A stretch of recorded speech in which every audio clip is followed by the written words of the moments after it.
So we have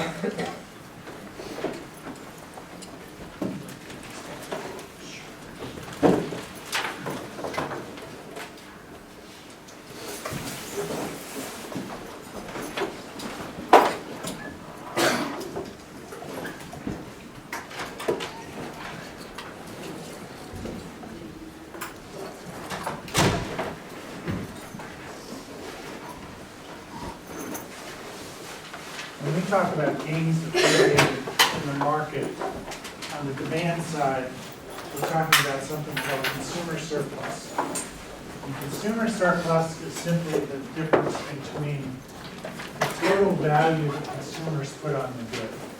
So that's the sum of what everybody in the marketplace values the good. So keep in mind that may, in a marketplace that may be selling peaches for $1.50 a pound, that market may include some people that can pay $5 a pound for peaches. So they might have a lot of consumer surplus as opposed to people that value the margin. So total value minus total expenditure is equal to consumer surplus.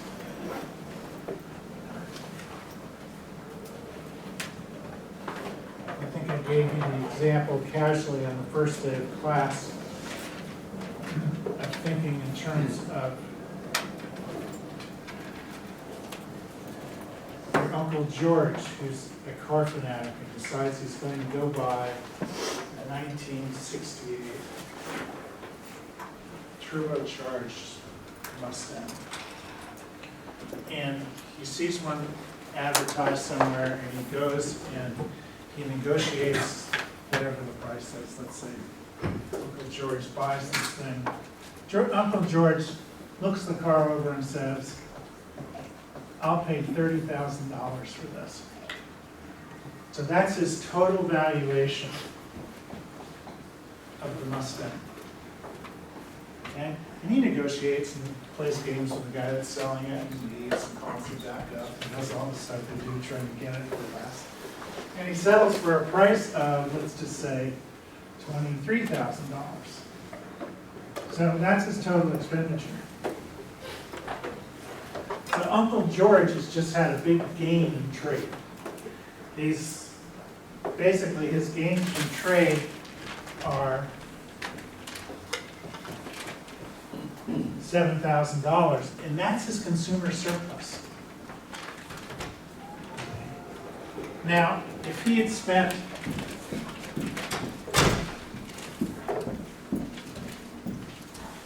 $30,000 on that, what would his consumer surplus been? Zero. He'd be indifferent. In other words, if you reach a point of zero consumer surplus where you're indifferent between what you pay for it and what you value it. And normally in a marketplace, there's somebody out there that's indifferent. So you may have 10,000 people buying apples in Washington every day. Some of them are willing to pay $5 for a pound. Some of them are willing to pay only $1 for a pound, and the price happens to be $1.50. Some of them are getting consumer surplus because they value it over the $1.50. Others are getting zero consumer surplus because they value it at exactly $1.50. And others aren't buying it because the price is higher than what they're willing to spend on it. So that's the consumer surplus part. Unambiguously, consumer surplus always rises when the price falls. So there are always gains of trade to the demanders when prices are falling. Now there's another side of it. So you can go ahead and say, well, this guy's getting $7,000 in surplus. The other guy must not be getting very much, but the guy that's selling. So we also have this thing called producer surplus. And producer surplus is going to be equal to the total exchange value or actually the total revenue the person takes in, which is the same thing, which is here. The total revenue that the guy takes in, minus whatever his total costs are, but his total costs might just be his total valuation of it.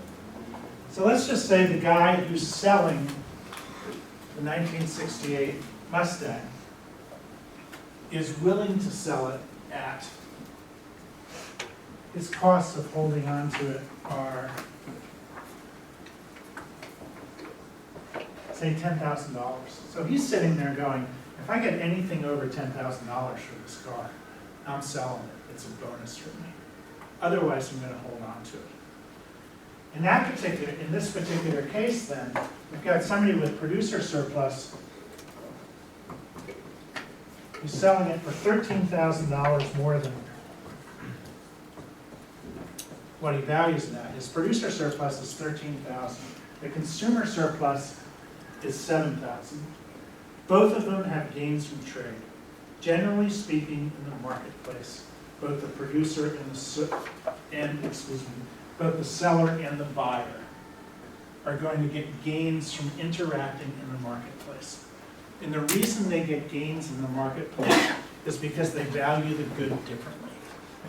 If everybody valued the good exactly the same way, so they both value it, this Mustang car,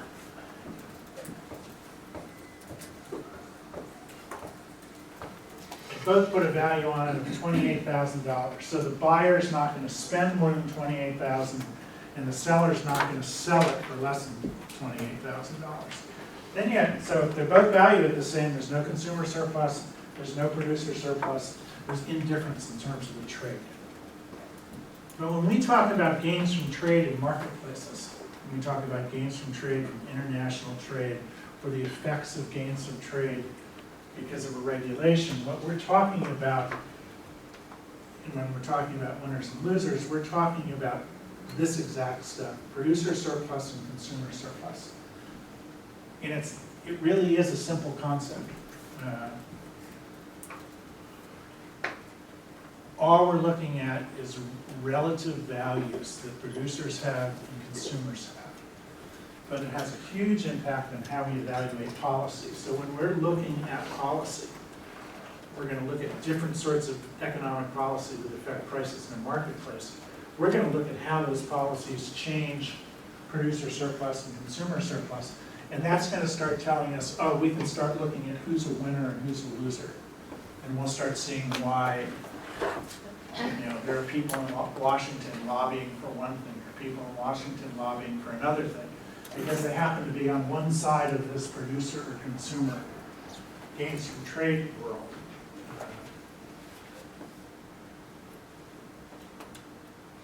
So, in our graphical world, we have demanders, and we have suppliers, and we have a market equilibrium. PE and QE. So that's our standard model starting point for just about everything we do. We start with this scenario of saying, okay, we can identify consumer surplus, and we can identify producer surplus.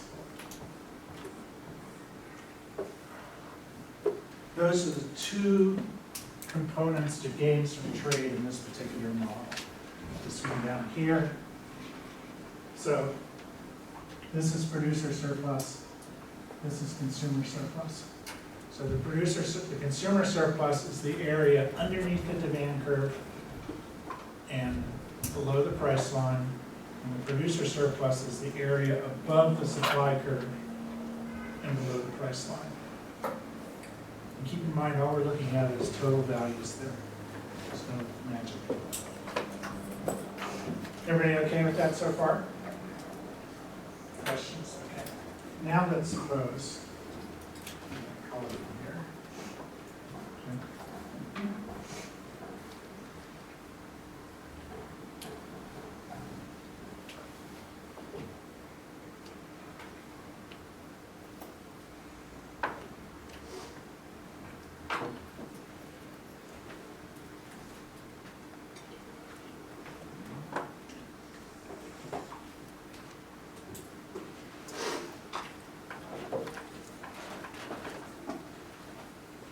say for some reason the supply curve shifts out. So we'll just invoke a technological change. Some technological change that occurred that lowered the cost in this particular marketplace. What happens in the market when that occurs? Well, right now you're at PE, that's where you're starting, right? And at the price of PE, this is the quantity that will be supplied, and this is the quantity that will be demanded. And what does that tell you in the marketplace? You've got a surplus, right? To start with. So what happens in the marketplace? If the price is too high, it's going to start moving down, and you're going to move to a new equilibrium. So that's just the same thing we were doing on Friday, or Monday. What day is today? Today is Wednesday. So we're going to move towards this new equilibrium. And you want to see what we're trying to see here is what actually occurs. Well, unambiguously, if the price is falling, it's gone from PE to P1. If the price has fallen, consumer surplus has increased by that much. Does everybody see that? And all we've done is lower the price, and that triangle's gotten bigger. Okay? Now tell me where that consumer surplus came from. Can you tell me just by looking at that graph? Yes? Because the demand is higher and the quantity supply hasn't changed, the consumer surplus is lower. Sort of. You have to be careful how you word these things. So the supply is actually increased, right? So the quantity demand is going up. So where did this come from?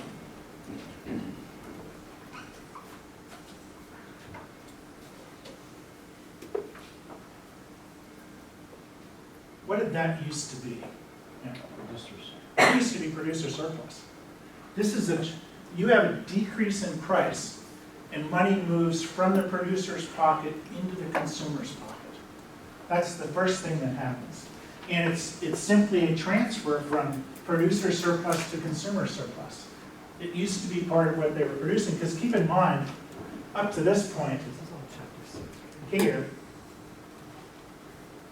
that's where the old intersection was. This stuff used to be producer surplus.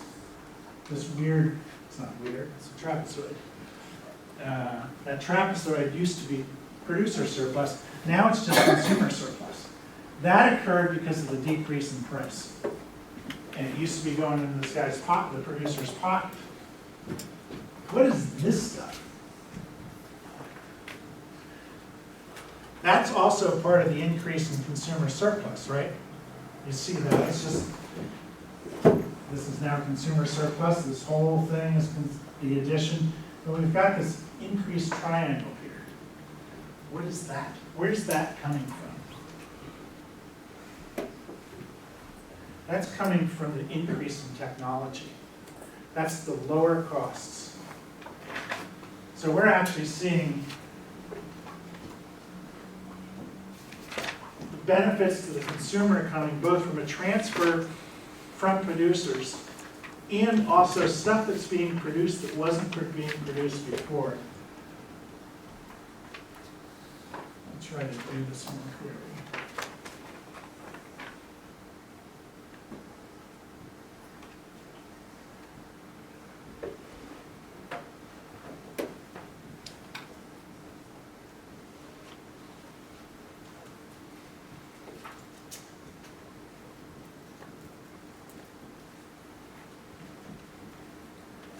So this is what I've drawn right here, is this part right here. So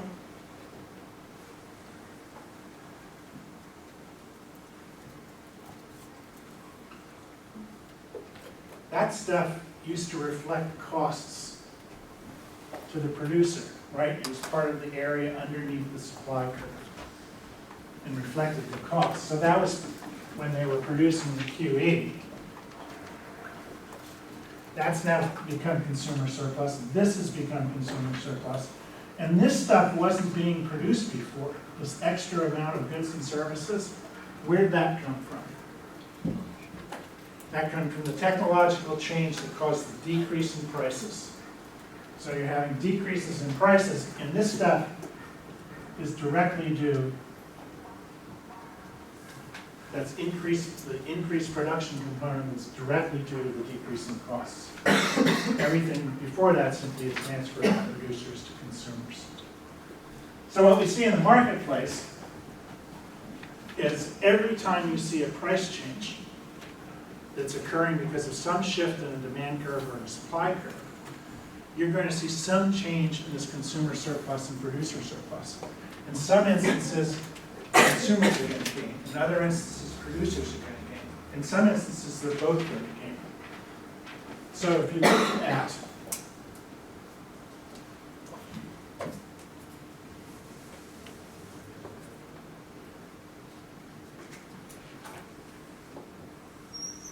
our favorite market, if we look at the current oil markets, anybody know what happened in oil markets today? So they actually went up.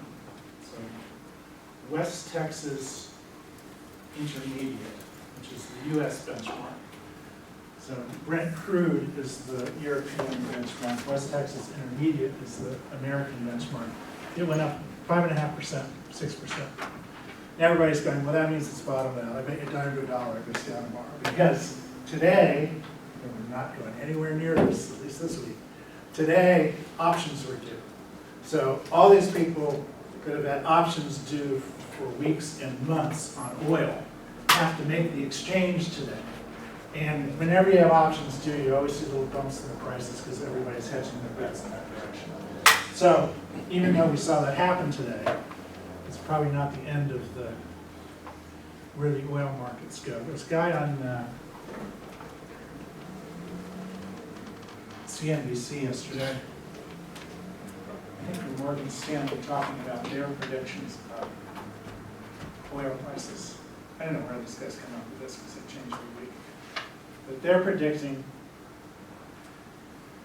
a $42 average, and that the price is going to go up to 60 by the end of the year. But also that it could go as low as 30 before it gets there. How's that for wise prediction? So we have no idea where it's going to go exactly, but at least based on this guy, the prices are all over. But the market is in such disarray in some respects that we don't know where it's going to end up. But we can look at this and go, okay, here's the supply of oil, and there's the demand for oil.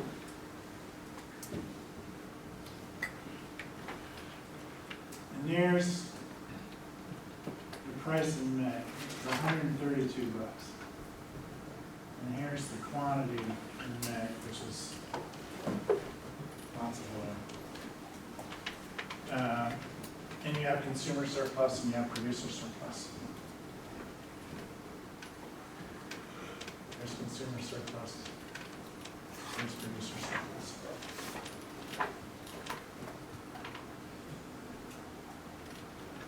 And this could be, we could do this as a world market, or we could do this as a US market. The world market actually, we'll do them both, because you actually get interesting implications. So, and we're calling all this stuff oil. So gasoline is oil, and diesel is oil. We're all moving in the same direction. So what we've seen happen over time is we've got this fracking technology adopted not only in North Dakota and in Canada, but in Pennsylvania, parts of New York State. We were trying to ban it.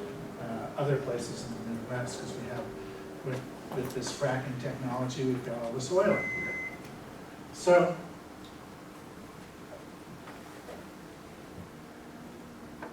when you have this fracking technology, you have a shift in supply, because there's your technological change. So supply is shifting out. and you end up with much lower prices. So this thing is gradually, that's $90, and of course it's gotten a lot lower since then.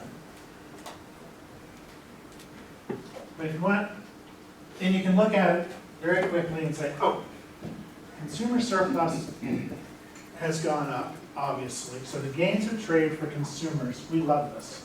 And in fact, for a lot, I think the average impact for households in the United States right now of the oil decrease since May has been about $400. It's a lot when you consider the consumption. That's a, at least in my opinion, all goes directly into other consumption. It's not saved. So there's a big benefit to consumers of this. But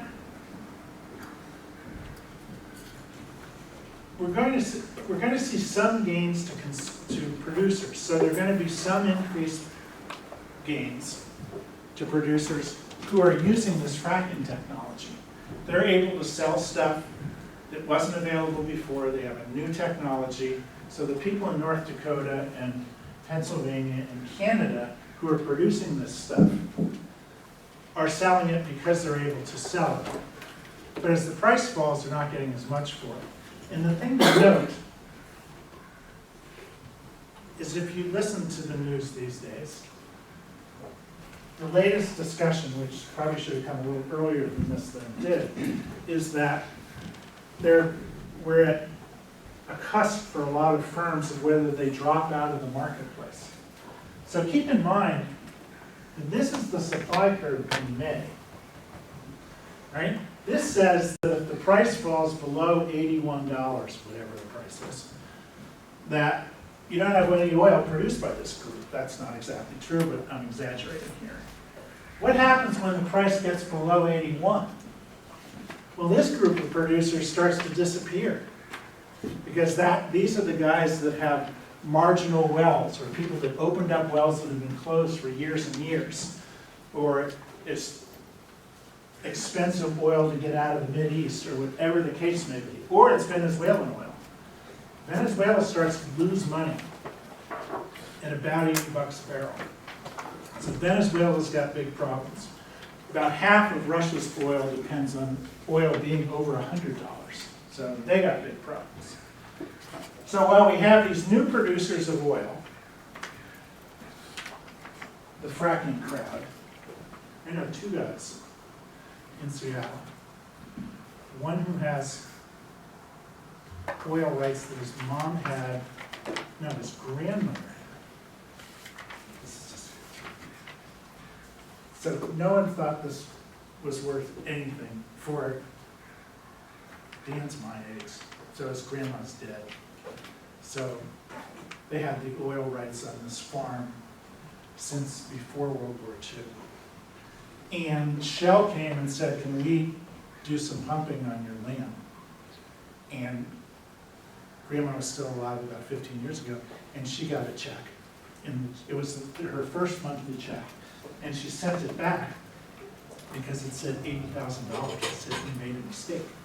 And they sent it back and said, no, we didn't make a mistake. We just figured out how to get oil out of your stuff.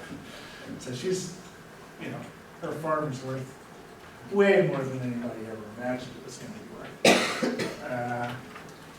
They actually pumped it. I think it's shut down now, but I think they pumped it for 15 years a day. I used to see this cars with the underdrops. So there's one area where we have that going on.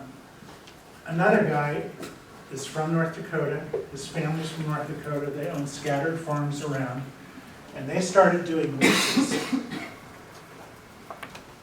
about 10 years ago.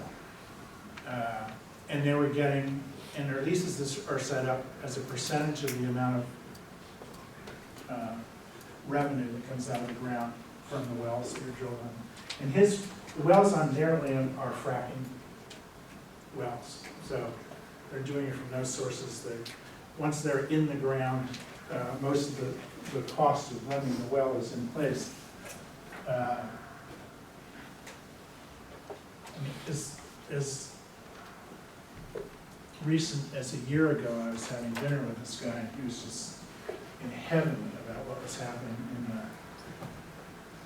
North Dakota fracking business, and I saw him about 2 weeks ago on it for a different reason, and asked him about what was happening in the oil wells where they have all this land. And he said, they're shutting them down. So he's already seen them shut down because they're marginal wells. They're marginal wells at 80 or 85 bucks. They keep them pumping for a while because they're in play, there aren't additional costs, but when they have to start bringing in more material, and the secret in the oil business, as it turns out, and you realize this, is cash flow. I mean, if they have the materials on hand and they're able to sustain a short-run bump in prices, they'll go ahead and keep pumping even when the price gets below whatever this threshold price is for a particular firm. But once they have to put out their own cash, in other words, they're losing money in order just to pump the stuff, then they start closing them down.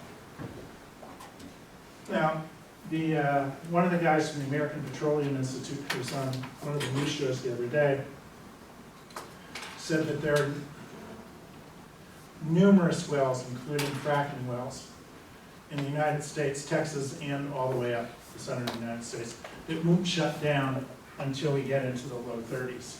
And that's because all their investment is up front. They have very little cash issues of pumping. So once everything's done, it's pretty cheap. It costs them 30 bucks to pump a barrel of oil. Whereas the capital cost of getting in there may have cost them 200 bucks to get it in the first place, but it's all sunk cost, so they're ignoring it. But in some areas, we are starting to see already shutdowns. And who loses? Well, you're going to see shutdowns, and as you see shutdowns, you're going to start to see this market stabilize. So instead of the price being in free fall, you will sooner or later start seeing some stabilization, and the price will start to creep up because you don't have as many people pumping oil. And people aren't going to re-enter the marketplace until they're pretty sure it's stable. So we'll see the market bounce around, and then it'll start to creep up again. But you see all the ancillary effects of this. So we're going to see slowly but steadily shutdowns in this marketplace in terms of the amount of oil being pumped. And what's the first thing that's going to happen? Well, labor's going to start to be laid off. So North Dakota has had the lowest unemployment rate in the nation for about 5 years. Yeah, if you get bored with your econ class 2 years ago, you just quit and you go make 28 bucks an hour flipping hamburgers in someplace in North Dakota because nobody was there to flip them and you could get a job doing that. That's all going to change. So all these people that have gone to North Dakota are going to have to start looking elsewhere for jobs. What's going to happen to the price of housing in North Dakota? When these guys start to leave, what's going to happen? It's going to go down. The demand for housing is going to go down. Housing prices are going to start to fall. Grocery stores are going to start selling less stuff. All sorts of stuff, remember that circular flow, are going to be impacted by the dependency on this one resource. So that's North Dakota. So you have lots of gains in the marketplace to consumers of this lowering of prices, but you have all these ancillary effects that affect not only the owners of the oil wells, but the people that work there and have investments in those communities. So there are negative effects that ripple out of these things. So that's sort of the American side of it.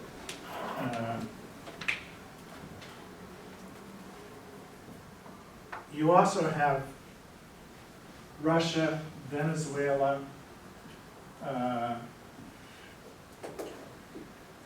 Nigeria, a few other countries that are essentially totally dependent on oil. I mean, Venezuela doesn't have, neither does Russia. They have no foreign exchange that isn't dependent on oil. So all of a sudden, we're going to see all these essentially business failures associated with oil price decreases in these countries. And it'll start to have international effects. I mean, we think it's sort of cool. You know, all of a sudden we got low prices of oil. But there are negative implications. The Mideast is going to have the same issues. The Saudis are able to keep doing this for a while because they got lots of cash. But at some point they'll get fed up with it and they'll start cutting back production on their own. to see if they can increase prices a bit. But that's because these countries and the people in those countries, because they're producing countries, they're losing the producer side, surplus side of this. So these low prices and this new technology is wonderful for the big consuming nations, which is mostly the West, and to some extent China.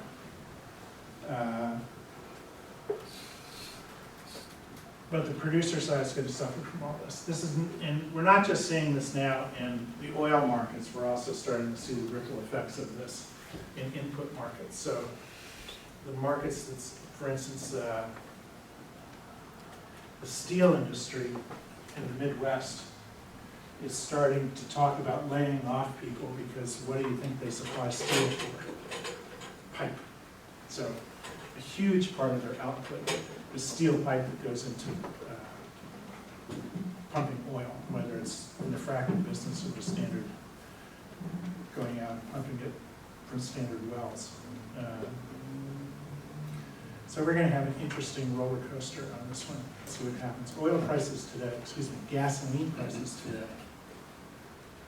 in real terms, so adjusted for inflation, are exactly what they were in 1978. The average is $2.55 in 1978. On today's date, they're at $2.54. So this thing happens a lot. This sort of fluctuation in the marketplace happens a lot. But it's an interesting change. Question. Well, you know that you said that the Senate, it's up to the Senate now to pass the pipeline. Right. Would that help the steel industry though? If that, It would. I mean,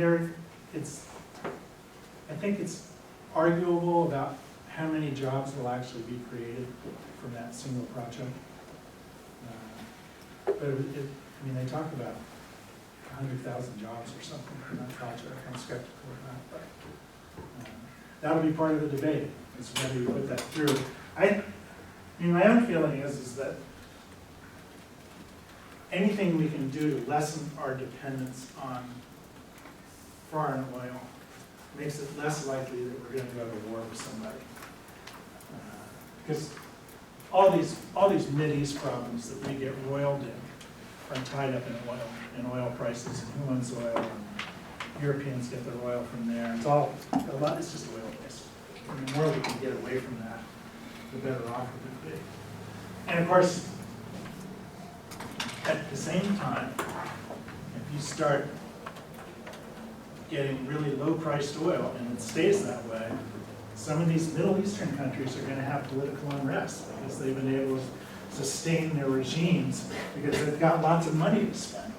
If all of a sudden you don't have that money to spend, there are going to be problems with the political atmosphere that they exist in.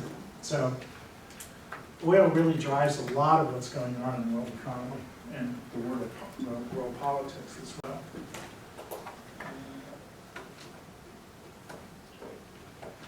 What else?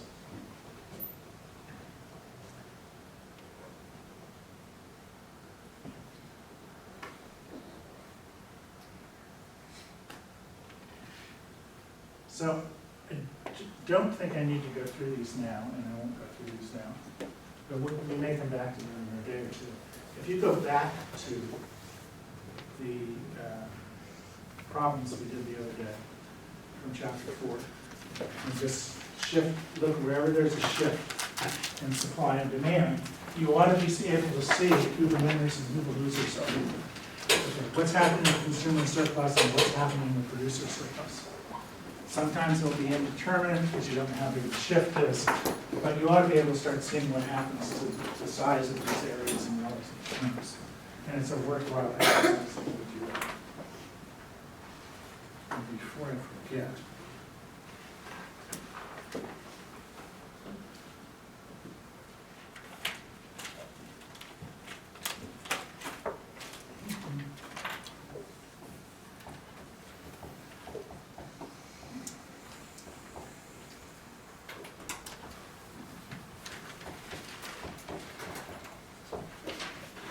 those are 5 problems at the end of the chapter on gains from trade that you should go through. And we'll go over it in class that you should be prepared to talk about.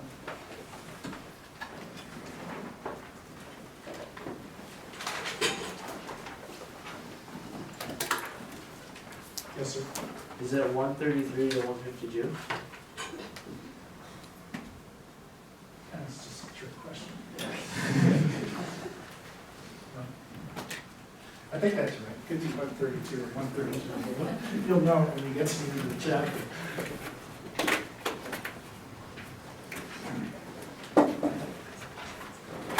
Okay, any questions on this part right now? We're going to be coming back to this when we talk about taxes and tax burdens and rent controls and international trade. We're always looking at consumer surplus and producer surplus. Who are the winners and who are the losers? Who are we going to see in Washington complaining about something? Who are we going to see trying to form a monopoly to do something? It's going to be based on these potential gains from trade. Okay, so we're going to switch gears a little bit.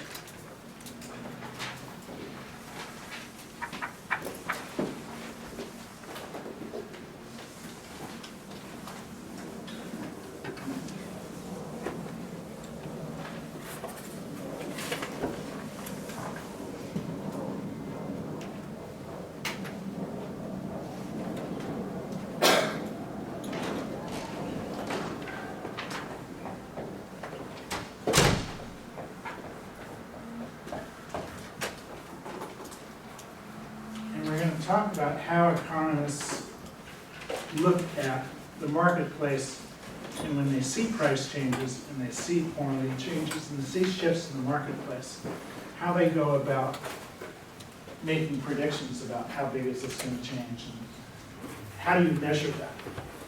Now the thing is,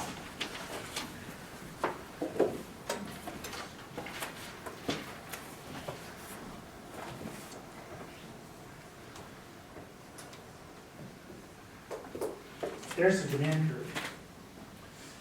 And we could just go ahead and say, and we've tried doing this as economists, we look at this and go, well, here's this price, and here's this quantity, and you lower the price here, and it's this quantity.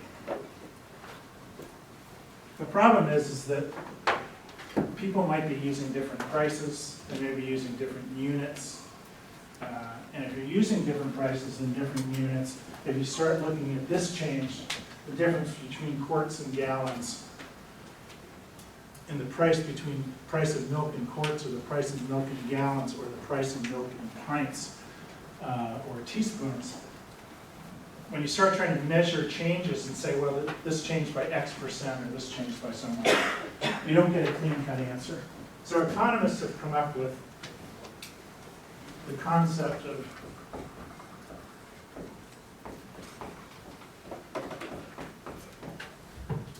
elasticity. And it turns out it has elasticity turns out having important implications about how we tax goods and services, how different firm structures exist in the marketplace. As we'll see, elasticity is going to drive firm decisions and government decisions on how they function. And we're going to start out looking at something called price elasticity.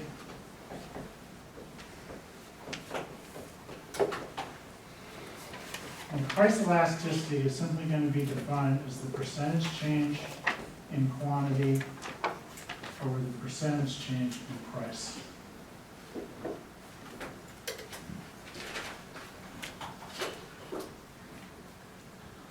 And just so we're always on the same page,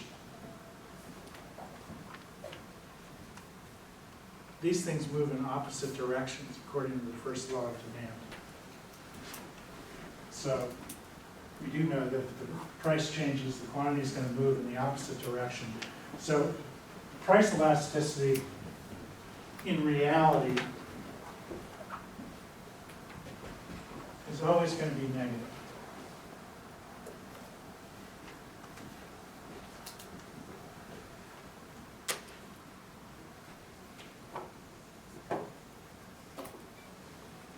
And as we'll see,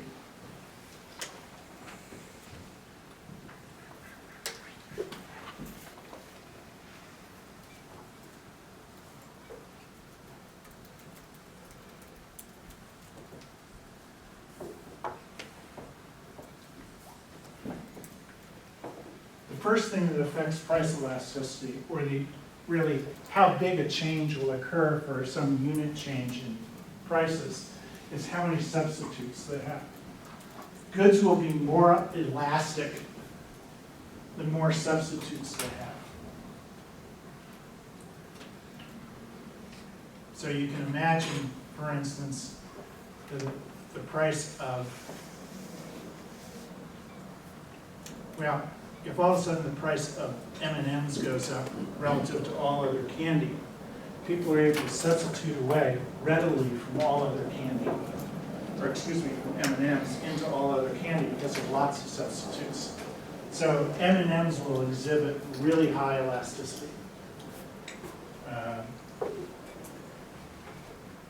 When you start looking at goods that have less and less or fewer and fewer substitutes, you find out that the goods are more and more inelastic. And in fact, I think I have numbers here somewhere.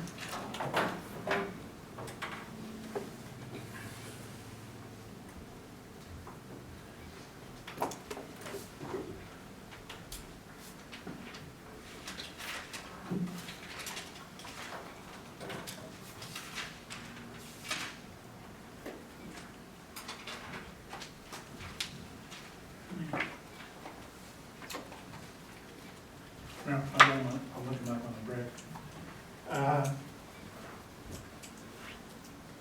You see a lot of goods that have elasticities greater than 1. In other words, the percentage change in quantity is greater than the percentage change in price. That's by definition, right? So if you look here, in order for elasticity to be greater than 1, the percentage change in quantity simply has to be greater than the percentage change in price. We call goods like that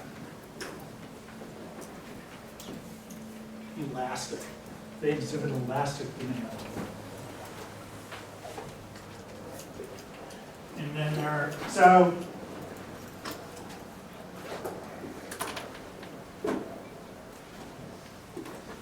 goods like roast beef and a lot of individual foods have pretty elastic demand.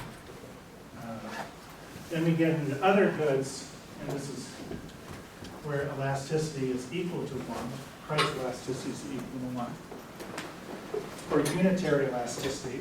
And that simply says that whenever you have a 10% change in the price of a good, you have a 10% change in the quantity that's purchased, up or down. That's called unitary elasticity.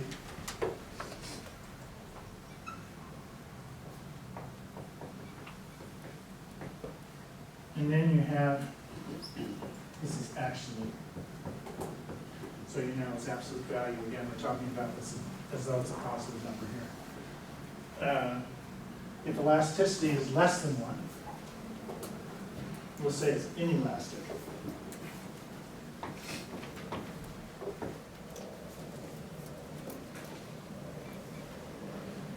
And what we're postulating here is that if there are lots of substitutes to begin with, it'll exhibit some sort of elastic demand or be relatively more elastic. And if there are relatively few substitutes, the goods will be relatively inelastic. So we actually see that the demand for gasoline in the United States is about 0.23, very small. You see the demand for certain sorts of commodities and luxury goods, if their elasticities are 5 or more. Now the other thing to note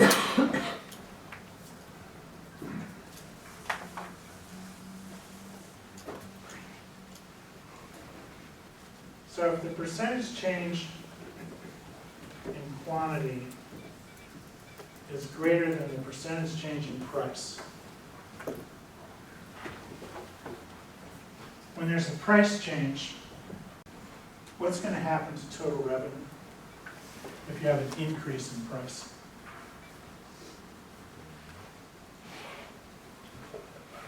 So if there's an increase in price of 10%, there's going to be a decrease in quantity of, let's say, 20%. Okay, so we've got elasticity is equal to what? Greater than 1? Yeah, it's equal to, matter of fact, it's equal to 2. Okay, in absolute value terms. Okay, what's going to happen to, so what will happen to total revenue in this case? Actually, back up. We'll start this from a simpler point. Let's go to a good that has unitary elasticity.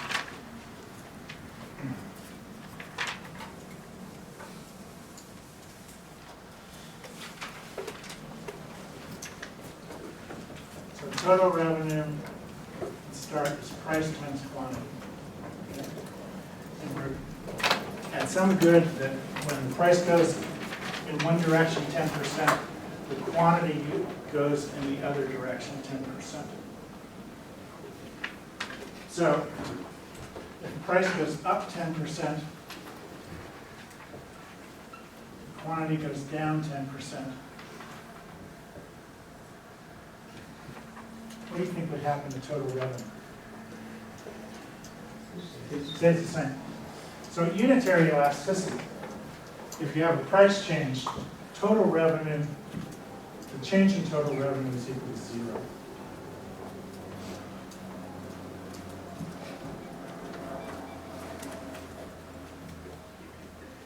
So now let's have a situation where we have an increase in price of 10%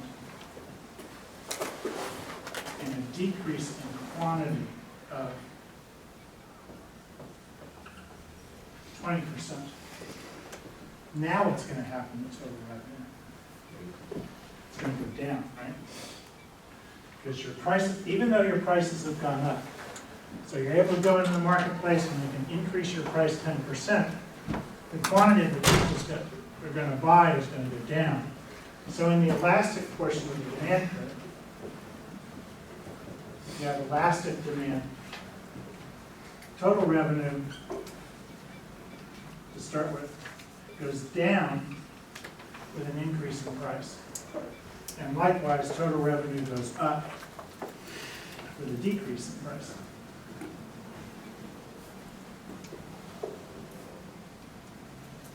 At some point, you're going to ask yourself,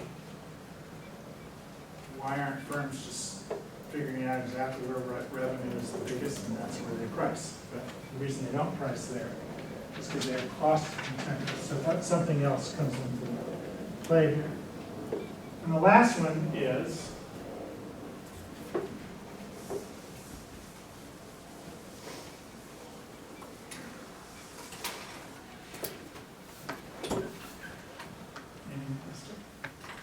so if you have a good that's exhibiting inelastic demand, the price goes up 10%, the quantity goes down 2%.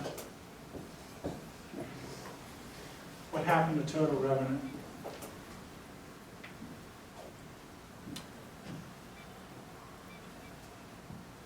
So total revenue is equal to price times quantity. This goes up 10%, and this goes down 2%. What's going to happen to total revenue? It's going to go up. So in the inelastic, when you have inelastic demand, if you have an increase in price, which means that the increase in price is greater than the decrease in quantity, total revenue is going to go up when you increase that price.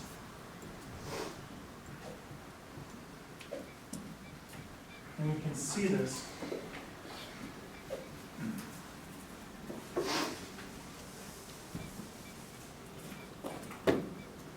Can I take a break? We'll do this in a graph in 5 minutes.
Back up a little bit, as usual, racing ahead of myself. So one of the questions we should be asking as we start looking at this concept of elasticity is what causes goods to be more elastic than other goods? In other words, when you change the price 1%,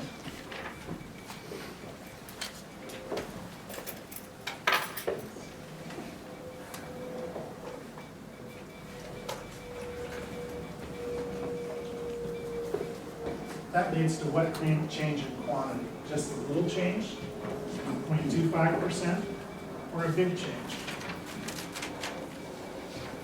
5%. That's what elasticity is trying to answer.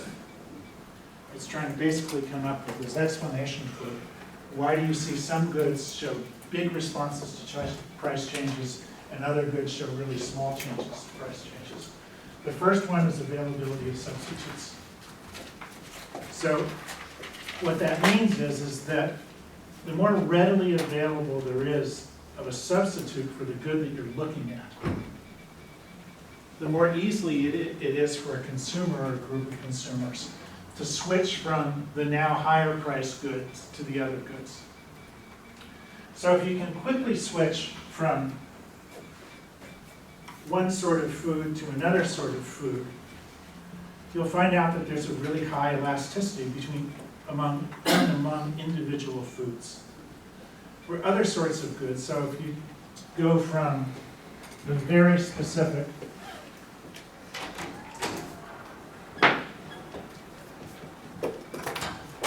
start out with the necessities of life, pizza and beer. Actually, beer's a bad one. We'll come back to beer in a second.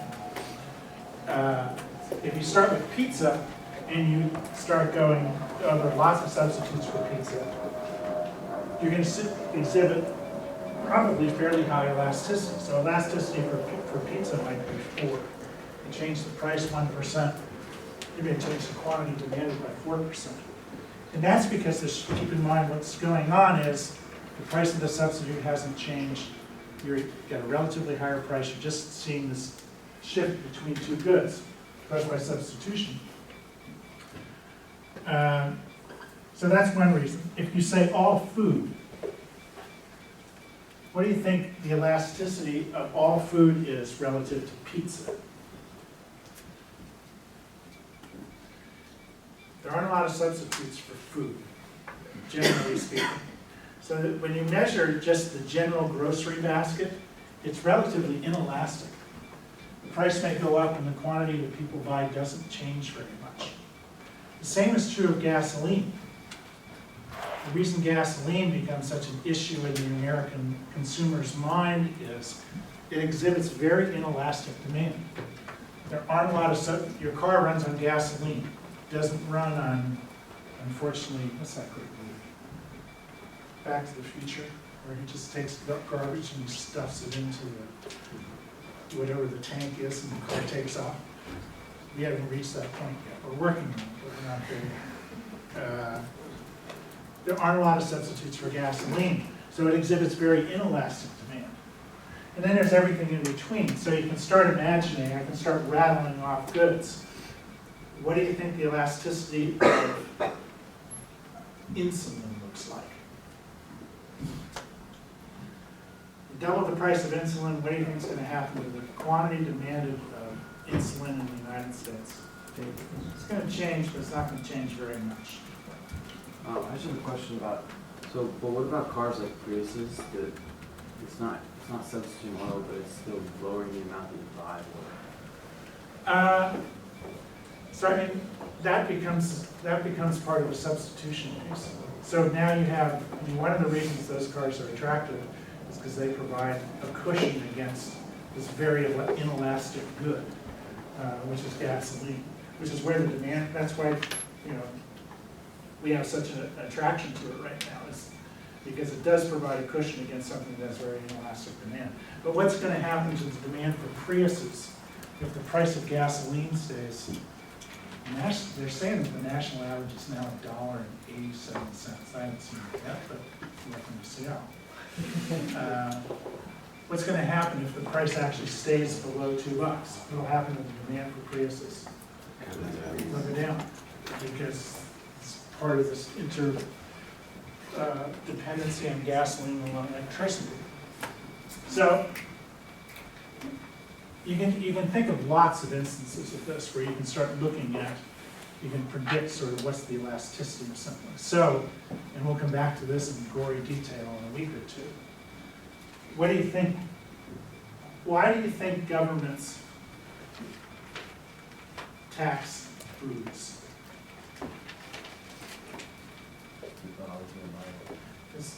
They don't always buy it, but it's very inelastic demand. So that they can go ahead and put it, so Washington has the highest booze taxes in the United States. And our consumption isn't a hell of a lot different per capita than all the other states, because people buy booze. I mean, there's a limit to that. We'll switch to drugs. That's actually, I haven't thought about that. Maybe one of the reasons we've gone to legalizing marijuana is that everybody's in favor of it, because we have such a high booze tax. That's a great paper. Somebody can write an editorial.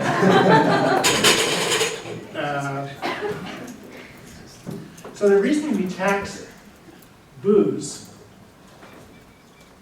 and we tax gasoline and things like that so heavily is because they generate lots of revenue and they don't affect output that much.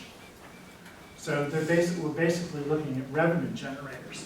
We don't tax, for instance, we don't tax just beer. Why don't we just tax beer? This is sort of a weird thing.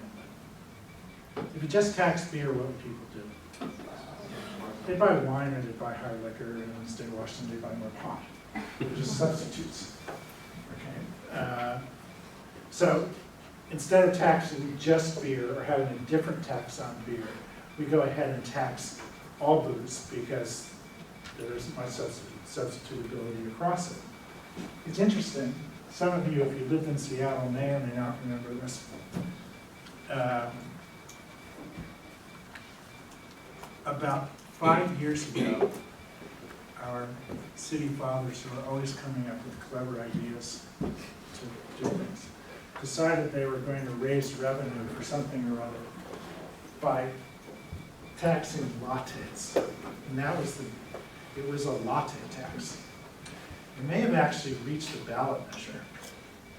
But when people started realizing, those people who had an Econ 101 class, started realizing that, oh gee, all of a sudden you're going to have these stands that sell coffee and steamed milk. And you're going to have these other stands that just sell coffee and these other stands that sell something else that looks like a latte, but they call it a bate.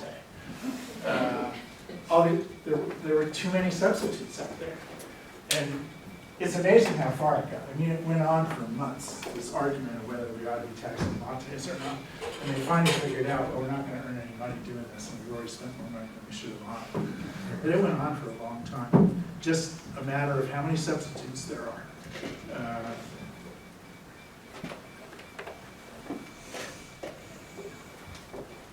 Okay, availability of substitutes is one.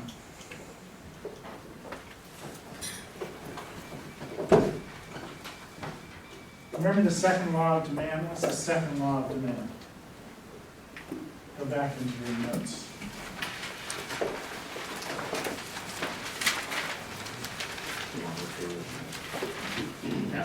Yeah, go ahead.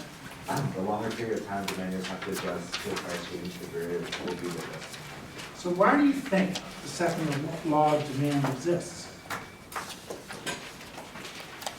Why do we think that that's pretty much a law, that we see that happen all the time? What are people able to do over time? Find what? They're able to find substitutes. So basically what we're doing with the second law of demand and what this time component is saying is the longer the period of time you have to adjust to a price change, the more substitutes you'll find. The more you'll make those adjustments. So I think I gave you the example of over time people started switching from oil furnaces to natural gas furnaces. And the Alcoa plants down on the river switched from not only switching from oil to natural gas furnaces, they made it even more flexible so that they run on dual fuels. They can flip a switch instantly. So they have sort of this immediate substitution that they didn't have before. We don't quite have that with automobiles, but we're working towards it, I guess. So time is a big component here, and we will see. I wonder if we can find something that gives us some detail on this. What has occurred in the United States since 1970? So let's look at the first set of oil embargoes, which are around 1970, 69 or 70 or 71. So when the first oil embargo occurred, Does everybody know what I'm talking about when I say oil? So the OPEC countries finally figured it out. And they said, we don't need to sell these guys oil for $1 a barrel. We're gonna sell it at the time, they said we're gonna sell it for $14 a barrel, which is, found out they'd go a lot higher. But they basically cut production to drive up prices. And what happened, not only in the United States, but in Europe and most of the consuming world, is we figured out that gasoline and heating oil, and oil in general that we use in our economy, exhibited extremely inelastic demand. We have been so used to cheap oil for really 70 years that we hadn't really built up a way to substitute away from it. So when all of a sudden the price doubled and tripled and quadrupled, we had to just sit there and sort of eat it. So people still had to drive to work, they still had to heat their homes, they still had to get electricity from oil burning plants. So they basically, although they cut back some, they drove a little less, they started getting the few cars that were better at miles per gallon on the road and things like that. It took a long time for that impact to go away. And then, of course, there were changes in the oil market. By 1982, oil prices had plunged again.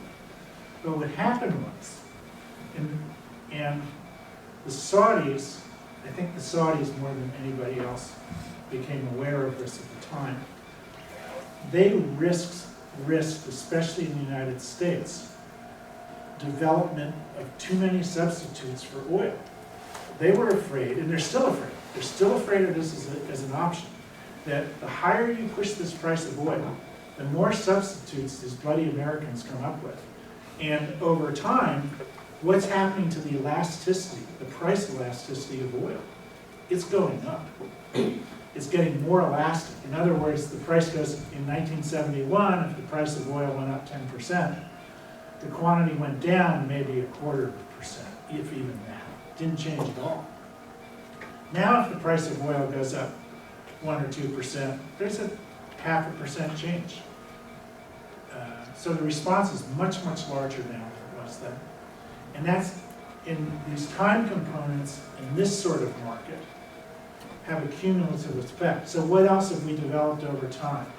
Well, in Europe, they developed nuclear power. So all over Europe, there are nuclear power plants and generate a huge amount of their energy, same in Japan, largely driven by prices of oil because they didn't need it before that.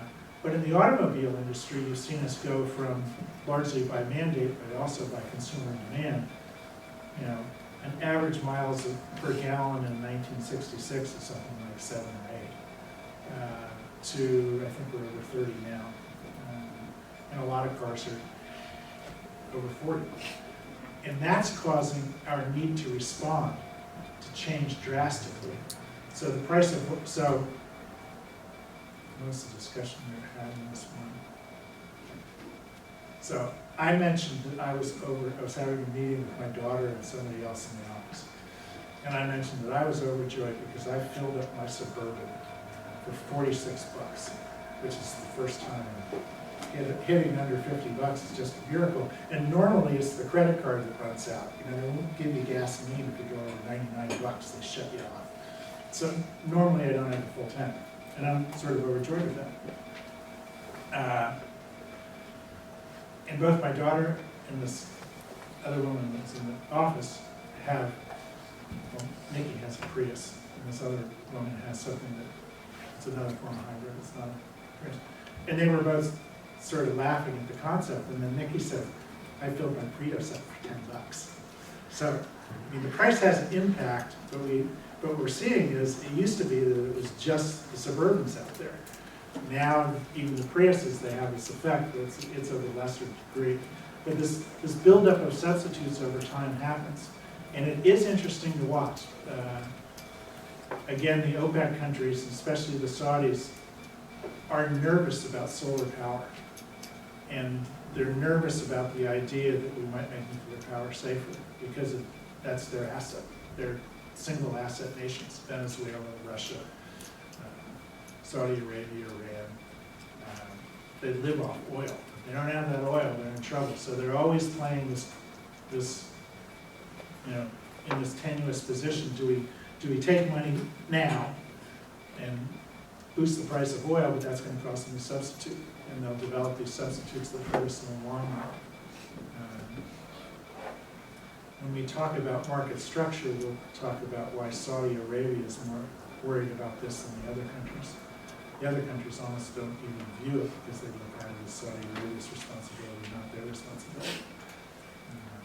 But it's an interesting idea that comes out of this elasticity issue of time in particular, that over time we develop more substitutes.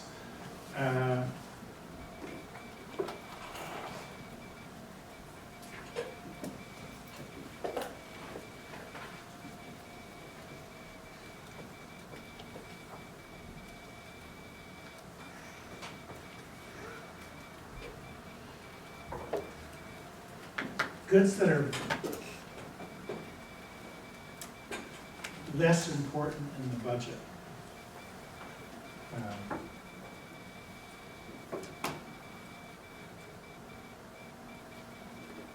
Well, the general concept of importance in the budget in general, the larger the importance of the budget, the more your reaction is to prices. So you'll change. If you have a big percentage change in price and that particular good is already taking up half your budget, you're sort of forced to change. So you see big changes in the way people respond to changes in rents, for instance, because there's a large change in the marketplace. And then there are other goods that have very little significance in the budget and that turn out to be very inelastic. So we'll do a test here. Here's a test. So write down these two numbers. How much does a pound of salt cost? Make it 3 numbers. How much does a gallon of milk cost?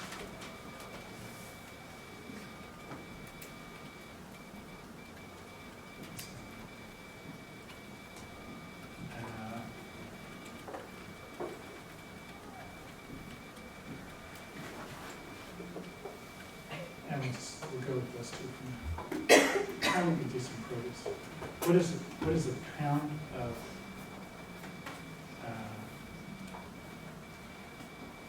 Fuji apples sell for? 400.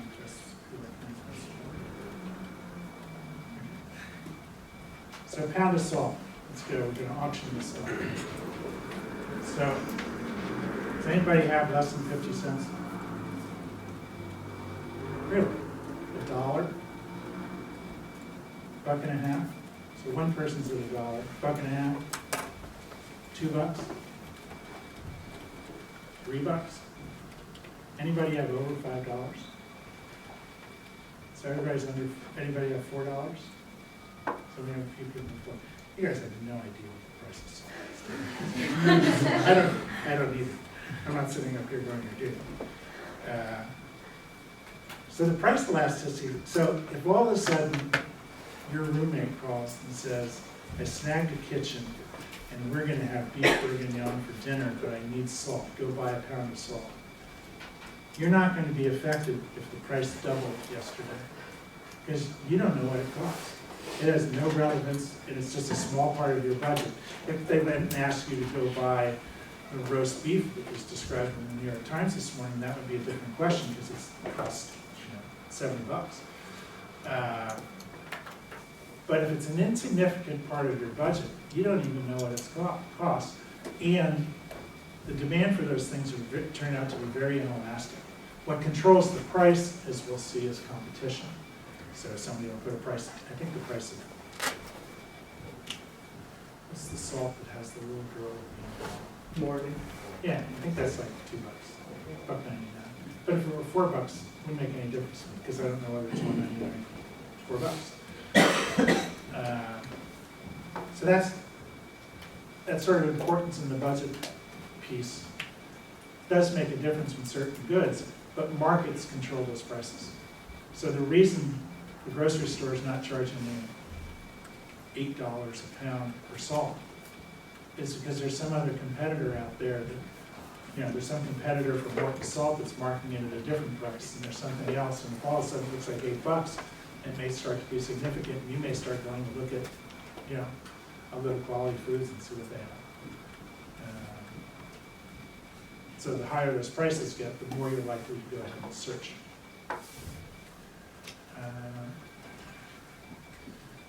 And then more here, we should throw in.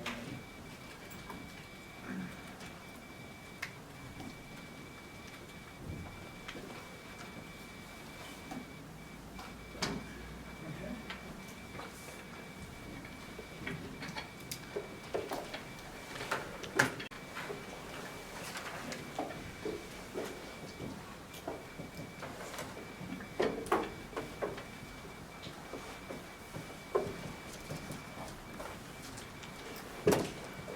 Things you would describe as necessities are going to be more inelastic than goods you describe as luxuries. And my own opinion is that the Apple Corporation has sort of defeated that premise. But I have two daughters that say that's not true, that in fact that iPhone is a necessity now. So the prices really doesn't matter for it.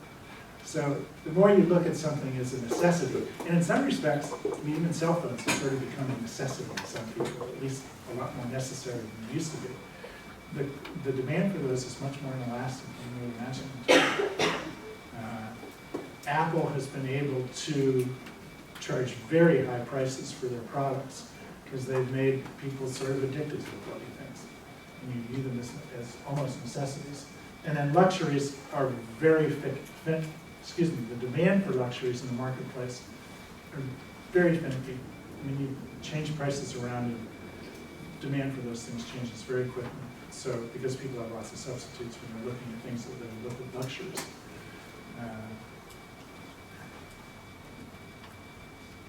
So those are the major ones. Or I should go back to beer. This always just amazes me.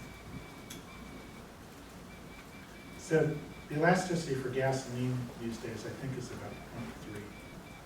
What do you think the elasticity of beer is? 0.23. People want their beer. Beer is looked upon in the United States as a necessity. And they've done all these, sort of economists just having fun have done all these studies on beer, and it just keeps coming out the same, that, you can go into, I actually don't know what beer costs, but I do see advertisements on, driving down the highway near Stanwood, and you get a 6-pack of Duke beer for $1, it's cheaper than milk. And then you go in and people buy beer that costs, ridiculous amounts of money because it's from some brewery in Portland. So it's very inelastic stuff. Okay, for Friday, make sure you read the chapter on elasticity, which is chapter 5. Is that right? And we'll go through the other elasticities and try to tie this into something